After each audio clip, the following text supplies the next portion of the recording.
all your school rugby, all in one place. This is NextGenXV. Alright guys, welcome to NextGen15, and in today's video we're going to be looking at a what if scenario, and that what if scenario is what if the British and Irish Lions brought over a youth team to play against the baby Boks. If you are new to our channel, please don't forget to click that subscribe button as well as bell notification, and as soon as new videos are released you'll be the first to know. So let's get into the video. So the idea sort of originated when we sort of discussed the tragedy of players in their prime now who will never get to experience a Springboks versus Lions tour. You're looking at guys that are 20, 21 years old that by the time the next tour arrives will be around 33 years old. And we just thought this is something that would be a very happy medium. And surely it's something for those that are the powers that be in the game to consider for the future of the game. I mean, if you think about it, New Zealand and Australia are afflicted by the same problem, whereas you have to be born at exactly the right time to be part of such a tour. Now, I know school players also are affected by this in a sense. At the same time, you've got to think about it. If you're 19, 20 years old, what are your chances of being able to experience such an amazing tour like this? It's not very high. With this sort of scenario, we just think to ourselves, it would be great, and I'm sure that if the RB and all the various stakeholders got involved, I think this is something that would definitely be a blueprint for the future. That's what we do, guys. We create amazing ideas, and we hope that the powers that be listen to our amazing ideas. So this is basically the gist of the video. It'll basically be the baby Boks, and we'll call the team the British and Irish Lion Cubs. And just in terms of the criteria, the players have to be born in the year 2000 or after. In terms of the South African squad, which we are going to be discussing today, they have to be residing or contracted in South Africa. Otherwise, a player like FCA du Plessis definitely would have been part of the squad, for example. But we want to keep it realistic, guys. We just think to ourselves, would there be a realistic opportunity for someone that's playing overseas at this sort of age group level, being selected to a South African under 20 or under 21 team in this case? We don't think the scenario is high. Also, we are considering South Africa is a political country, so we are considering players of colour. The ratio to be correct over here. Now, that's not to say that the players on this list have not been deserving of their position. It's just that often these are 50-50 calls in selections, and in a 50-50 scenario, we obviously went with a player of colour. And that's just realistic. That's the reality of South Africa. But we've discussed it in our videos very much in the past where it's not a case of a quota system even being a thing anymore, and I don't think it's even something we'll talk about in the next 3 to 5 years. There's just so much talent coming through the ranks, guys, and it's exciting times in terms of South African rugby for the future. And Saru has to be commended for the job they've done, and the schools have to be commended for the job they've done. I think it's been absolutely fantastic, the amount of talent that's coming through, and very excited about the future.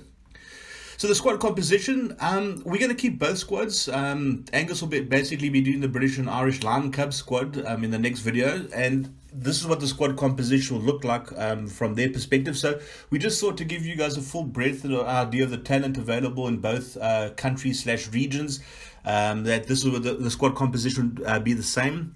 So 5 props, 3 hookers, 5 locks, 6 loose forwards, 3 scrummies, 3 flaws, 5 centres, and 6 outside backs will be the ratio. So let's get into the props first. First name up, Jan-Hendrik Wessels has to be there, guys. Obviously that video we did of him went viral, and for good reason. It's been a difficult transition to senior rugby for him, specifically in the scrumming. But I'd rather him learn the lessons at this age and develop as a player. I still think he can develop into a world-class player, and he's learning the rough lessons now, and it will help develop his character in the future as well. Next prop, Hanro Jacobs has to be there, guys. He's an absolute machine. You know, the Sharks didn't have the best tournament in the under-21 Currie Cup last year, but he was head and shoulders above most of the other props, in my opinion. And Hanro doesn't step back for anyone. He was one of the best scrummages I've ever seen at school level, and definitely would have to be considered for this list. Then Tabiso Mdletshe, old Glenwood boy, also very solid in the scrum, very highly rated in the rugby circles, and someone certainly that you got a feeling has got a very big future in the game, and it'll be sooner rather than later before he makes up the step up to elite level rugby, no doubt about that. Then next up we have Banele the Beast Mtajane. No, he went to Nelspruit. And Nelspruit, it's got a proud history. I mean, Don Vermeulen went there. It's produced some great rugby teams, but it's not what you'd call a blue chip school. And I think Bandele played at SA Schools 2 years, if I'm not mistaken. So it just goes to show how highly rated he is within the system. And you'd have to be considered in a squad like this, no doubt about it. Then finally, we have Seb Lombard. They are fantastic under 19 props, and what I wanted to do with this is that, in each sort of section of players, you want to include an under 19 at least in the mix, because this is also about player development. And look, there are fantastic props at his age group level. I mean, you think about Heiko Pullman, Fulma Sango, Tilman Niverhout. So there's some fantastic props there, but for me, Seb has just got something about him. Being the only player as a grade 11 in the first team of a very, very, very strong Pole Boys team says a lot. I think Seb's got a massive future in the game, and he would be my dark horse, definitely. Then the hookers. First up has to be Andre Hugo Venter, guys. This guy's having an outstanding varsity cup, 4 tries, I believe, in what could have been his first appearance, if I'm not mistaken. Genetically there. I mean, he's the son of Andre Venter, who was my personal hero growing up when I was younger. A lot younger, and I thought Andre was one of the most underappreciated Springbok players of all time. Just did the hard work, never wanted the limelight, and I see a lot of the same characteristics in his son Andre, and I think Andre is going to become a world-class hooker in the future. Then the next one has to be Mornay Brandon. I still think this guy's one of the most outstanding natural athletes in the game of rugby for his age group, and I believe he's a discus champion at international level as well. So he's a fantastic athlete. And, Wits have really disappointed me a lot this year, because I did predict that to win the Varsity Cup. So I've got a bit of egg on my face right now at this stage. Who knows? Maybe they'll come back. But I think they've had some shining lights. And among the shining lights has definitely been Mornay Brandon. He's just an outstanding athlete and would have to be part of the reckoning, one thinks. And then finally, Jacques Goosen. Haven't seen a lot of Jacques. At senior level, I believe he had some injuries or something like that, but you don't lose that talent. And also the thing is, you're going to need players that are going to physically front up to the British and Irish Lion Cubs. And if you've got someone that's going to front up properly, it's definitely going to be Jacques. Jacques is an outstanding athlete, doesn't step back for anybody, gets in players' faces, and I don't believe that you can lose that much talent in a couple of years. So I still think he's going to have an outstanding future in the game as well. Locks. So first lock is Emil van Heerden. Absolutely world class for his age level. I think, to me, the best under 21 lock in the world, and that's not even really that close in a sense. He was one of the players of the tournament for South Africa in the 2019 under 20 tournament. It was absolutely outstanding. And that was as an under 19, and I think he would have been immense last year had he got an opportunity. One of the first names on this list, to be honest with you guys. Next one, Connor Evans. Look, guys, when we decided we're going to name a number one prospect, we knew we had to get the first selection right. It had to be 100%. So we, looked at a lot of footage, went through a lot, asked a lot of questions about the players and all the rest of it. And the first one is the one that you're going to be judged upon. And Connor Evans ultimately has proven us right. I feel he's been outstanding in this Varsity Cup. He's an exceptional player. He's got international level all over him. I mean, he's going to be world class. There's no doubt about it. And when I take a look at players like Emil and Connor, I'm so confident for the future of South African rugby, guys. It's really, really exciting. Next up, Lunga Ngobe. He's left the Sharks and he's gone over to the Lions. And Lunga looked like he fell off the radar a little bit. And then what ends up happening, he has a couple of great performances in the Varsity Cup. So I think he's back with a bang. Some people question his height, but the fact is that he can cover both loose forward and lock position, and he's an outstanding prospect. I think if you take a look at him and you see him on the field even for 10 minutes, take a look at how he works. He's a player for the future, no doubt about it. Next up, Emmanuel Chichuka. I don't know if he qualifies, guys, but in this scenario, it's my team. I'm the selector. Let's say that scenario happens. I'm going to Home Affairs with a brown envelope and I'm paying those guys whatever they want to get this man his South African passport. Because if he represents any other country besides this country, we've really, really stuffed up. He's an outstanding player. One of the players of the tournament in the under 21 tournament last year. Has to be there. If you don't rate this guy, you're definitely smoking something, guys. He's got a hectic future ahead of him. Then finally in the lock department, Simon Miller, goes without saying, outstanding talent. Going to a school like St Albans, which is not known to be a very strong rugby school, standing out there, standing out for the Bulls at Craven Week, standing out for South African schools, and then having a fantastic varsity cup. This guy's all over the place. A future Peter Steph the toy, if you ask me. Moving on to the loose forwards. First loose forward, it shouldn't be a surprise to you guys how highly I rate Ivan Roos. One of the first players on my list. Of course, what an outstanding player. What an outstanding character this kid has as well. He's just got future international painted all over him. Has to be on there. You know, he goes on loan to Western Province. People think to themselves, you know, does this guy still have it? Look at the game he has. After that, the phone starts ringing. Everyone wants to sign him. And for good reason. He's an outstanding talent. Next up, Keke Morabe. Love watching Keke play. I mean, you take a look at the Volcom Gym versus Grey College game last year. The score line was like 59-21 or something like that. It was quite a significant difference. But Keke, what an outstanding performance by him. And also in this game, guys, it's about character. This game is about character as well. Keke, from a young age, had schools trying to poach him to go over to them. He stayed with Volcom Gym. He stayed with his original coaches. He trusted the process. He was patient, waited for his opportunity. Selected for SA schools 2 years in a row. Would have been a key player of the South African under-20 team this year. Fantastic player, fantastic character. You guys know that this is not even a quota selection here. Don't even get that into your head. This guy's outstanding. And just wait for him to be unleashed in the future. Next up, Sibo Sangweni. What an under-21 tournament this guy had last year. I mean, you know, you could say one of the players of the tournament. His ball carrying ability, his work rate, his work on the breakdown, just there's hardly a weakness in his game. And, you know, I don't want to hype him up too much because there's like a commentator's curse, so to speak. But I think those in the know that there's a bit of green and gold colouring in this guy's future. Huh? Okay, next up we have Silimpilo Gumede. And, you know, again, the Sharks didn't have a great under-21 tournament last year, but I felt he was outstanding. I really think he was one of the few shining lights in that team. And if he continues developing on this level, he's going to be an invaluable asset for the Sharks and, you know, maybe even the Springboks one day. Jared Taylor, you know, another one we haven't seen a lot of since he left school. Saw a bit of him for Western Province in the under-21 tournament last year. But look at that. I mean, he's a giant, guys, and he loves the physical side of the game. He literally crushes bones in tackles. So the thing is that, again, you want those physical guys. So you got like dynamic and athletic guys in the team, but you also need that size. You need an enforcer, and Jared is one of those enforcers. And talking of enforcers, also George Cranier. Now, George is not an aggressive upfront enforcer. He's got a quiet confidence about him. Jared is much more in your face, but George doesn't step back for anyone as well. And when he tackles a player, he knows as well. He's already playing senior rugby for the Cheetahs, so the transition to under 21 level for South Africa, very easy for a guy of this level. Such a high level player, this guy. Then scrum halves, no surprise here, guys. Jaden Hendrickson, to me, the best under 21 scrum half in the world, and that by a country mile. I can't explain how highly I rate this guy and what a future I think he has in the game. There's even talk that a high-level coach has basically said that he reckons this guy's 100-plus cap Springbok.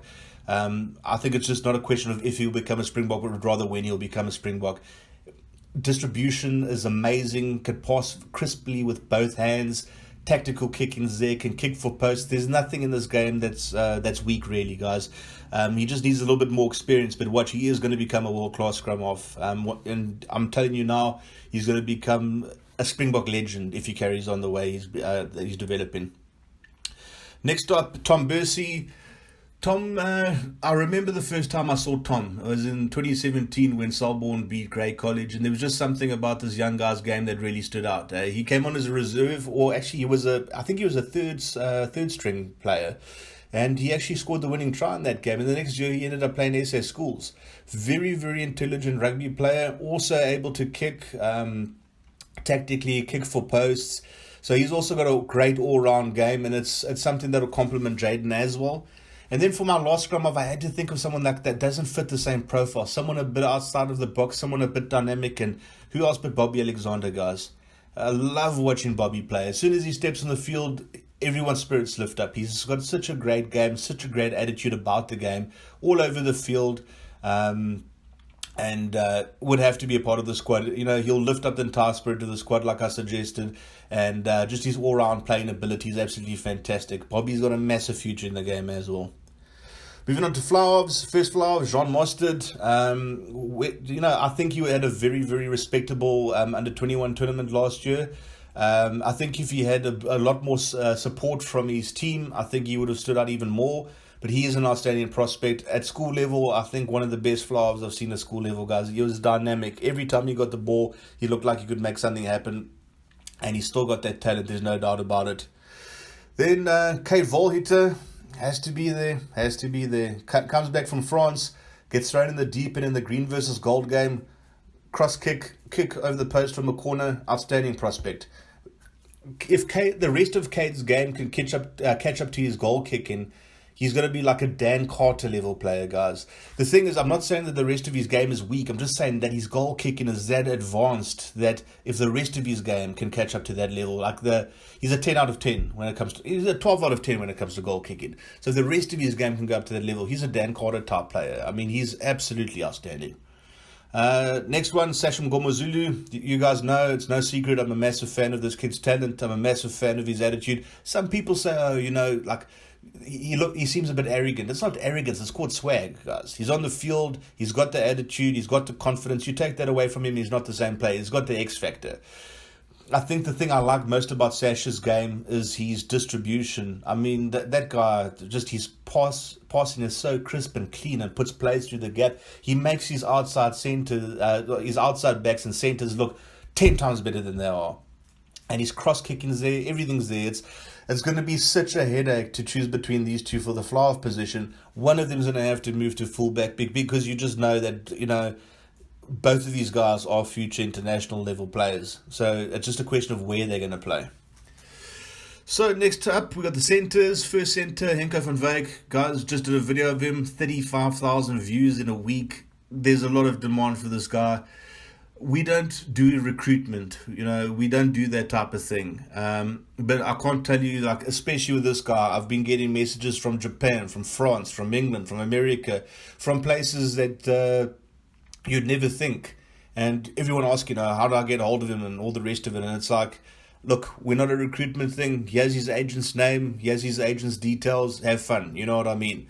But this is the first time we really got that much interest in a player, and for good reason. Henko's outstanding. He's the best under-21 outside centre on planet Earth. No doubt about that. Not even close. And his core strength is just out of this world. People talk about his size. Look, do you want to go with a 110 kilogram battery in RAM with no skills, or do you want to go with someone Henko's size that's going to tear open opposition? Let me tell you something. Henko will put that 110 kilogram centre on his ass. 100% guaranteed. The kid's as hard as a coffin nail. So make no mistake, this kid's going very far in the game. Next up, Nobo Zwelendaba. Sorry, I butchered your name there, Paul, but let me make up for that mistake by saying what an outstanding player he is. Part of the S under 20 reckoning as an under 19, unfortunately missed out due to I believe it was injury. But yeah, whatever the circumstances, he was outstanding for SA schools. And from what I'm understanding, there's guys that are very high up in South African rugby that see this guy as one of the future stars of the game, and for good reason. He's deceptively big, guys. I mean, if you take a look at him on the field, he's a big boy, and he's deceptively strong, deceptively fast. If I talk about this guy's game, I just think generally deception. Because, if he runs on the field, you might not think that much of it, but within 5 to 10 minutes, you're in crap. He's a good player. He's a very, very strong player. Has to be in the squad. Next up, Tyler Boks. Tyler's running lines, his ability to open up space, his pace, full package over here. Part of an unbelievable Paul Boys team, and someone that played SA schools. And, I think he's at the Lions now, if I'm not mistaken. So, players like him and Henko together, that's going to be dangerous. Next up, Reinhard Jonker. Reinhard is a very unique case. One of the most exciting and dynamic players I've seen in recent memory. I think the whole thing, my only concern for a long time about him was, where do you play this kid? You know what I mean? Where do you put him? Because he can play literally anywhere on the field. and he's very dynamic. He reminds me a little bit about Brent Russell. You don't know where to put him, but he's got that X factor. Except, and I'm telling you guys this now, this guy's got 10 times the X factor that Brent Russell had. I'm telling you now. Look at that try that he scored. I mean, he runs on that field. He stands there as a first receiver, scores under the post. He made it look easy, made it look simple. This guy uses class. It's just a case of where are you going to play him? And please don't make him just an impact player. He's more than that. He's much more than just an impact player. But I think at the early stage of his career, he'll be outstanding. But in terms of this team, I think I would definitely have Ronald come in the last 10 to 15 minutes and just run rings around the British. Okay, final player, David Kellerman. To me, the most underrated centre in South Africa is an under 18. After that Craven week, I was just I would have bet the house on him making SA schools. But Saru had their own decision to make, which I thought was absolutely... I'm not going to candy coat it. It was absolutely disgusting that this guy never made SA schools. It was disgusting. It was a perversion that he never made SA schools in his matric year. But it is what it is, you know what I mean? And in terms of this hypothetical squad, he'll definitely be in there. He's really highly rated at the Bulls. He's coming through the system nicely. Another player with a big future in the game. Finally, we got the outside backs. So we start off, come on guys. Who's going to even argue on this? Trevino Jacobs. 2 tries in the Currie Cup semi-final, making things look easy. We voted him, we put him in as a dark horse and instead of a young gun. In terms of we do it every year, and that was a mistake. He should have been one of the top players on the list, but it just felt too obvious, and it felt too obvious for a reason, and he's shown why it's too obvious, because he's just an outstanding talent. Then Siba Klamlashe has to be there. This guy oozes class, got a heck of a lot of pace, definitely performing very well in the Varsity Cup. Interesting to see him playing against his brother. You can see him in the photo over there, Sangor. And I think you guys can tell which region of the country I'm from by the fact that I can say Siba Klamlashe. Okay, next one. Takia Abrahams. Takia Abrahams reminds me so much of Cheslin Colby. His stepping is unreal. I was actually surprised. I've done this video twice before, and I had to redo it because I forgot to put Takia Abrahams in. I thought he was turning 22 this year. I thought he was born in 1999, but as soon as I realized he was born in 2000, I had to redo the entire video. That's how much I rate him. In other circumstances, I would have never redone the entire video for one player. But this is a unique player, and another player that performed very well for the Sharks despite them having a very disappointing under-21 tournament. Next up, Cohen Jasper. One of the outstanding players in the Varsity Cup this year. Great attacking ability. Someone that's made me look like an idiot. I always admit my mistakes, guys. And I look like an idiot in terms of what I said about Cohen Jasper when I was analysing the baby Boks squad. I said, I've never heard of this guy. Who is he? How can anyone put a player that no one's heard of in the squad? And you take a look at him play now. I love being proven to be an idiot by players like this. He uses quality. Great running lines, great speed, always looking to make something happen. Outstanding prospect, and someone that made me swallow my words. And I'm a man enough to admit that I got something wrong. I got Cohen very wrong as a player. Then Richard Creel, someone I didn't get wrong as a player. First time I saw this guy play, I thought to myself, what a rugby IQ. In terms of rugby IQ, his rugby playing ability, his ability to read the game, put people into space, his reading of the game, his spatial awareness. In terms of rugby IQ, he's the Albert Einstein of fullbacks. We know Andre Joubert was the Rolls Royce. This is your Albert Einstein right here.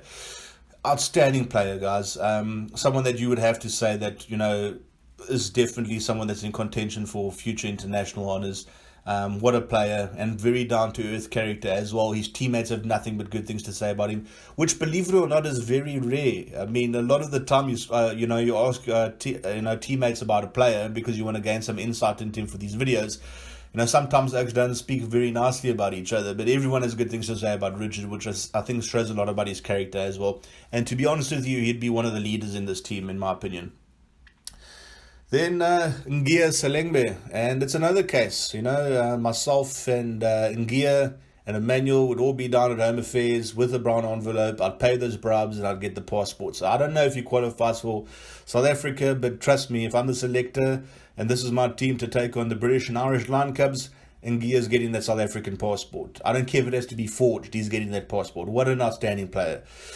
You know, he's made the transition from junior to senior rugby so seamlessly. He's made it look so easy. And, you know, I actually, you know, when I had a chat with him, I said to him a couple of times, like, listen, but how old are you? You know what I mean? Are you seriously under 21? Like, what's the story is? Like, yep, I'm 20 years old. He's 20 years old, this guy.